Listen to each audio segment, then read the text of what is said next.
This week we're going to be covering another intellectual revolution that spread across Europe and then to the rest of the world, really establishing the modern way we think about things today. This intellectual revolution is known as the Enlightenment. The Enlightenment had its basis in the scientific revolution, which developed out of the Renaissance. So we're seeing a gradual building and a change in the way the European people are thinking about the world around them. The Enlightenment is called the Enlightenment because it was believed by the philosophers of this movement that they were bringing the light of knowledge to the world that was in the dark, to the masses that were in the dark.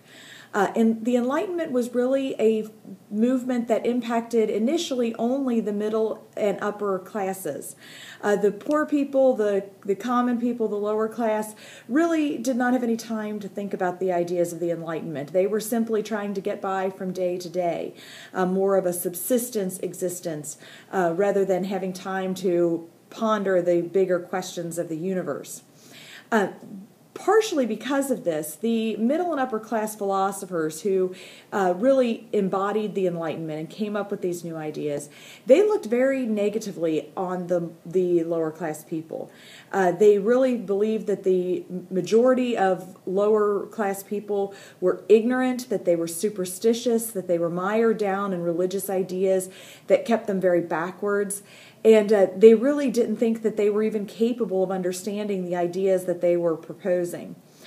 So it's important to remember that this was a movement that started in the middle and upper classes. Now, having said that, over time, as these ideas spread and became entrenched in society and the way we think about things, then they began to trickle down to the common people. But initially, it was just a movement that impacted the middle and upper classes. In the PowerPoint presentation and in your textbooks, you're going to read about some of the key ideas of the Enlightenment. It's important to understand also that once these ideas of the Enlightenment began to take hold, then we began to see them implemented in different areas. Now, prior to the midterm and for this week, we're going to be looking at how these ideas of the Enlightenment came to be implemented in government. Typically what happened is one of two things. When people put the ideas of the Enlightenment into practice in the government, one of two things happened. Either we have enlightened despotism or enlightened absolutism. This is a concept that really was embraced by Voltaire, who believed that the masses were incapable of thinking for themselves, and really the most efficient form of government was a king or a queen who had absolute power and could make all of the decisions for the people, but that king or queen should be an enlightened individual. That enlightened individual would then rule in the best interest of his or her people, what I like to call the trickle-down theory of enlightenment, that if the king or queen was enlightened, they would rule through enlightened policies that would then benefit the people. Voltaire believed that this was the best form of government, and we see enlightened despotism really taking shape in Central and Eastern Europe, in Prussia with King Frederick II, in Russia with Catherine the Great, and in Austria with Maria Theresa, and much more so her son Joseph II, who ruled from 1781 to 1791, and really took the ideas of the Enlightenment to the extreme in his policies. Now, in the western part of Europe, and then in the colonies, in particular the American colonies, we see when they take the ideas of the Enlightenment and put them into practice in government, we see revolution breaking out. The revolutionaries tended to follow the ideas of people like John Locke, who said that it was the government's responsibility to rule in the best interest of the people and rule with the consent of the people.